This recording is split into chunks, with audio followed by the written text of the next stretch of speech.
अस्सलामुअलैकुम बच्चों, औज़ुबिल्लाहि मिनश्शैतानिर्रजीम, बिस्मिल्लाहिर्रहमानिर्रहीम, रब्बिश्रह ली सदरी वयस्सिर ली अमरी वहलुल उक़्दतम मिन लिसानी यफ़क़हू क़ौली। बेटा, revision of income from property बहुत आसान सा हेड है। इनकम फ्रॉम प्रॉपर्टी में rental income chargeable to tax होती है। और रेंटल इनकम है क्या? Consideration for the right to use of land और building by the owner. Owner of the land और बिल्डिंग ने राइट टू यूज दिया है टेनेंट को। जो इनकम मिल रही है वो इनकम फ्रॉम प्रॉपर्टी है, rental income. Basically rental income इसमें फॉल करती है। और भी चीज़ें जाती हैं जो स्पेसिफिक इंक्लूजन्स हैं, लेकिन मेनली रेंटल इनकम। ठीक है भाई। रेंट ऑफ लैंड और बिल्डिंग और ओनर ऑफ लैंड और बिल्डिंग ने लेट आउट की हो तो वो आईएफपी में जाता है। हमें पता है कि अगर ओनर नहीं है और टेनेंट ने इसको सब लीज कर दिया, सब लेट कर दिया, तो फिर वो वाला रेंट आईएफओएस में जा रहा होता है। ठीक है। रेंट ऑफ लैंड और बिल्डिंग, अच्छा, actual rent or fair market rent whichever is higher will be taxable. Actual will be in case of self hiring. self hiring का concept भी था। मिसाल के तौर पर एक एम्प्लॉई है, वो अपना ही घर पहले अपने लैंडलॉर्ड को in capacity of an owner let out कर दे, तो लगे एक तरफ वो लैंडलॉर्ड बन गया, और फिर वो अपना ही घर अपने एम्प्लॉयर से एज ए एम्प्लॉयमेंट बेनिफिट ले ले। ठीक है, तो ये वो वाला केस था सेल्फ हायरिंग का, अगर आपको याद हो तो बस मोड आपको याद होना चाहिए और ट्रीटमेंट याद होना चाहिए। क्या था, क्यों था, वो सारी बातें हमने पहले कर ली थी। अभी जो याद रखना है वो बता रहा हूँ। एक्चुअल रेंट और एफएमआर विचएवर इज हायर वो चार्जेबल टू टैक्स होगा। अगर सेल्फ हायरिंग का केस है तो actual rent chargeable to tax होगा। That's it. अच्छा, ये पता होना चाहिए कि अब income from property is chargeable to tax under NTR for all. NTR normal tax regime, अब सेपरेट ब्लॉक ऑफ इनकम नहीं चाहिए। इंडिविजुअल एओपीए कंपनी है, सबके लिए एनटीआर। अच्छा, स्पेसिफिक इंक्लूजन्स क्या हैं? Forfeited deposit under the contract for sale of land और building, 10% of deposit from tenant, unadjustable security deposit UASD वाला जो अमाउंट था। ठीक है। Not in case of open plot of land. ठीक है, ओपन प्लॉट ऑफ लैंड के case में यूएएसडी नहीं होता, साइनिंग अमाउंट। तो ऐसे सब कुछ ऐसे सवाल भी देखे थे जिसमें फॉरफिटेड डिपॉजिट आ रहा था, ओपन प्लॉट ऑफ लैंड का फॉरफिटेड डिपॉजिट था। ठीक है। अच्छा, आगे हम जाके देखेंगे तो हम एक्सपेंसेस चार्ज कर रहे होते हैं, जिसमें सबसे पहले आ रहा होता है हमारे पास repairs allowance. And repairs allowance is 1/5 of chargeable rent. ऐसा ही है, एक एक्सपेंस आता है। तो चार्जेबल रेंट है क्या भाई? ये सब मिला के चार्जेबल रेंट है, लेकिन ऑब्वियस ही बात है कि वो 1/5 of chargeable rent of building लिखा हुआ होता है। ठीक है, तो उसके अंदर आप जो ओपन प्लॉट ऑफ लैंड का फॉरफिटेड डिपॉजिट है ना, उसका 1/5 ऑफ सीआर रिपेयर्स अलाउंस में मत लीजिएगा। ठीक है, मैंने बता दिया था कि ये आप मत लीजिएगा। ठीक है। अच्छा भाई, और साइनिंग अमाउंट भी हो और भी कोई अमाउंट हो, उसके ऊपर आप 1/5 of chargeable rent repairs allowance ले सकते हैं। ठीक है, बिल्डिंग से जो भी चीज़ रिलेट करती है।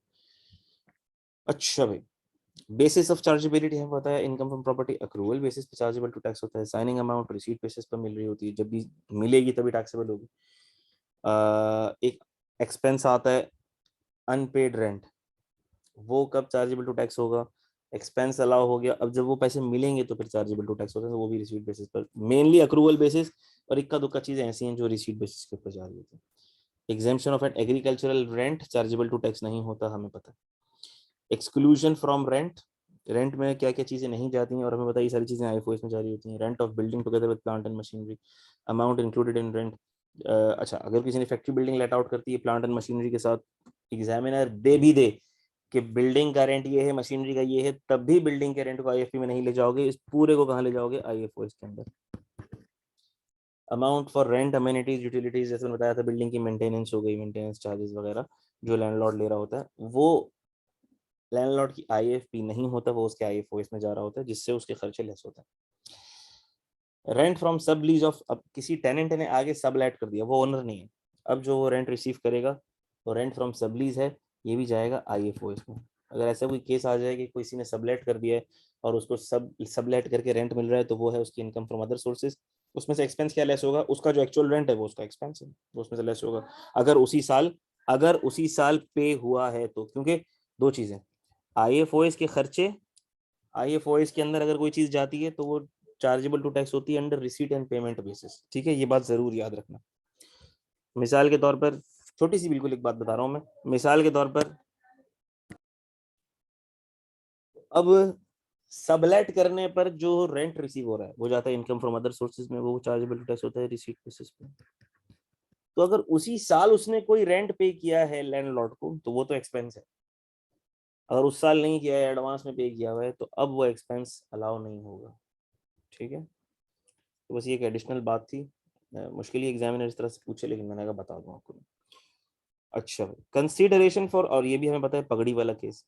ठीक है भाई, पगड़ी वाले केस में क्या होता है, land sorry land building acquire करने के लिए अमाउंट दिए, पगड़ी की अमाउंट दिए। अब आप वो वेकेट कर रहे हैं, तो वेकेट करने के लिए जो अमाउंट रिसीव हुई है, मिसाल के तौर पर वेकेट करने के लिए अमाउंट रिसीव हुई है 50 लाख, अक्वायर करने के लिए पकड़ी पे दी थी आपने 30 लाख, तो जो 20 लाख का डिफरेंस है वो चार्जेबल टू टैक्स होता है C+9 ईयर्स में। ये हम देखेंगे IFOS के अंदर। ठीक है, ये सारी बातें IFOS में दोबारा मैं रिकैप करूंगा। अच्छा, IFP के केस के अंदर एडवांस रेंट अगर रिसीव हो गया उस पर कोई ट्रीटमेंट नहीं होता है, क्योंकि इनकम फ्रॉम प्रॉपर्टी में rental income chargeable to tax होती है under accrual basis. Advance rent को हम बिल्कुल नहीं लिफ्ट कराते हैं। UASD चार्जेबल टू टैक्स होता है C+9 ईयर्स में, जिस साल मिलता है उस साल और अगले आने वाले 9 सालों में। जिस साल UASD वापस किया जाता है कोई अमाउंट चार्जेबल टू टैक्स नहीं होता उस साल। और अगर नया UASD रिसीव हो जाए, taxable in C+9 years, no portion taxable in the year of refund if refunded before 10 years and new deposit received from another tenant। तो हमने कहा अब जो अमाउंट मिला उसमें से जितना पुराना टैक्स हो चुका लेस करो और उसको डिवाइड कर दो C+9 में। अगर 10 साल के बाद रिफंड हुआ है और फिर नया डिपॉजिट रिसीव हुआ है तो फिर तो C+9 में दोबारा जाएगा। आसान बात। को ओनरशिप का केस, को ओनरशिप का केस हमने कहा कि को ओनरशिप के केस के अंदर अगर तो शेयर्स डेफिनेट और असर्टेनेबल हैं, जो कि आमतौर पर होते हैं, तो जो भी रेंटल इनकम होगी वो इंडिविजुअल ओनर्स के हाथों में सेपरेटली टैक्सेबल होगी, ये AOP कंसिडर नहीं की जाएगी। हाँ, लेकिन अगर शेयर्स डेफिनेट असर्टेनेबल नहीं है तो फिर ये AOP कंसिडर की जाएगी, या ये प्रॉपर्टी ही किसी AOP की है तो भी वो AOP कंसिडर की जाएगी। तो फिर AOP as an AOP tax हो रहा होगा पूरा रेंटल। और ऑब्वियसली बात है कि यही ऑप्शन बेनिफिशियल है कि रेंटल टुकड़ों में बट जाए और हर ओनर के हाथों में सेपरेटली टैक्स हो रहा हो, तो वो जाहिर सी बात है उस पर रेट कम लगेगा।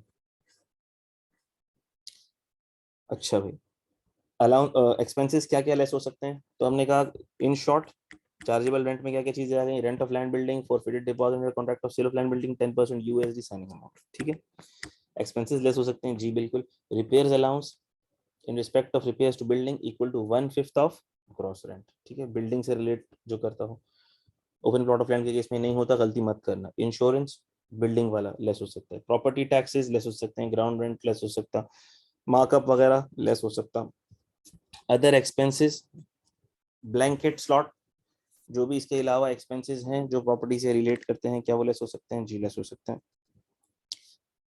लेकिन लिमिट है 4% ऑफ ग्रॉस रेंट। ठीक है, legal services to defend title of property, legal services, अच्छा, to defend title of property और any suit connected with property, बड़ा स्पेसिफिक है ये। यानी कि मैंने बताया था कि अगर कोई लीगल डॉक्यूमेंट ड्राफ्ट किया गया है, partnership sorry rental agreement draft किया गया है, उसके लीगल चार्जेस हैं, तो वो इसमें नहीं फॉल करते। अच्छा, जो इधर फॉल नहीं करते और प्रॉपर्टी से रिलेट करते हैं, रेंटल इनकम से रिलेट करते हैं, प्रॉपर्टी से नहीं रेंटल इनकम से रिलेट करते हैं, क्या वो इधर ब्लैंकेट स्लॉट से, क्या वो इधर ब्लैंकेट स्लॉट से लेस हो सकते हैं, कंसीडर हो सकते हैं? तो हमने कहा जी बिल्कुल कंसीडर हो सकते हैं, to the extent of 4% of chargeable. क्या एग्जाम्पल हो सकती है, जैसे कि रेंटल एग्रीमेंट ड्राफ्ट करवाने के चार्जेस। ठीक है, वो कहीं फॉल नहीं कर रहे तो इधर ला सकते हैं। एडमिन कलेक्शन चार्जेस इसमें खुद ही लिखा हुआ है। ठीक है, ग्राउंड लेवलिंग चार्जेस। ठीक है, इंश्योरेंस ऑफ लैंड यहाँ जा सकती है अगर गिवन है तो। बात आती समझ में? डेप्रिसिएशन लेस नहीं होगी, यही एक्सपेंसेस की लिस्ट है, और इररिकवरेबल रेंट भी। ठीक है, लेकिन ये रिकवरेबल रेंट की ये कंडीशन है जो आपको याद होनी चाहिए, आसान सी कंडीशन है। टेनेंसी बस बोनाफाइड नेक नियति के साथ हो, डिफॉल्टिंग टेनेंट ने प्रॉपर्टी खाली कर दी हो या उसको हमने धक्के मार मार के बाहर निकालने की पूरी कोशिश कर ली हो, हमारी किसी और प्रॉपर्टी पर भी वो काबिज ना हो, यानी कि रह ना रहा हो, सारे स्टेप्स ले लिए हों, लीगल प्रोसीडिंग्स इनिशिएट वगैरह कर दी हो, और वो रेंट चार्जेबल इनकम में ऐड भी किया हो पहले, तभी उसका एक्सपेंस मिलेगा, वरना नहीं मिलेगा। और अगर अनपेड रेंट आपको रिकवर हो जाता है बाद में तो फिर वो चार्जेबल टू टैक्स हो जाएगा। विद होल्डिंग के ऊपर मैं बात इतनी नहीं करता, विद होल्डिंग आपकी बुक में गिवन नहीं है, लेकिन ये विद होल्डिंग एजेंट है। विद होल्डिंग कैसे करता है, कौन करता है? अगर इंडिविजुअल और AOP सिर्फ कब करेगा, जब रेंट 1.5 मिलियन से ज्यादा होगा, और ये लोग तो विद होल्डिंग करेंगे जो लिस्ट गिवन है। एक्सपेंस की एडमिसिबिलिटी की कंडीशन क्या है? एक्सपेंस की एडमिसिबिलिटी की कंडीशन वही है जो बिजनेस इनकम में पड़ी थी।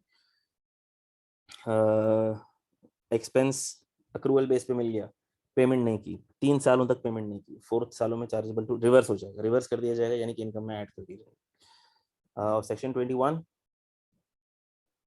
हमने देखा था डिडक्शंस नॉट अलाउड का सेक्शन, वही वाली कंडीशंस यहाँ पर भी अप्लाई होंगी। मिसाल के तौर पर विद होल्डिंग टैक्स आपने डिडक्ट नहीं किया, और आपने अल्लाह भला करे किसी की रेंटल इनकम आ रही है, ठीक है, और उसने एक्सपेंस लेस कर लिया, मिसाल के तौर पर उसने लीगल एक्सपेंस लेस कर लिया और विद होल्डिंग करनी थी और उसने ना की, तो अब वो लीगल एक्सपेंस अलाउ नहीं होगा। चाहिए एडमिनिस्ट्रेटिव रेंट कलेक्शन चार्जेस किसी एम्प्लॉय को पे किया उसने, उसकी सैलरी में से विद होल्डिंग करनी थी, ना की, तो वो अलाउ नहीं होगा। बात आई समझ में? ठीक हो गई बात?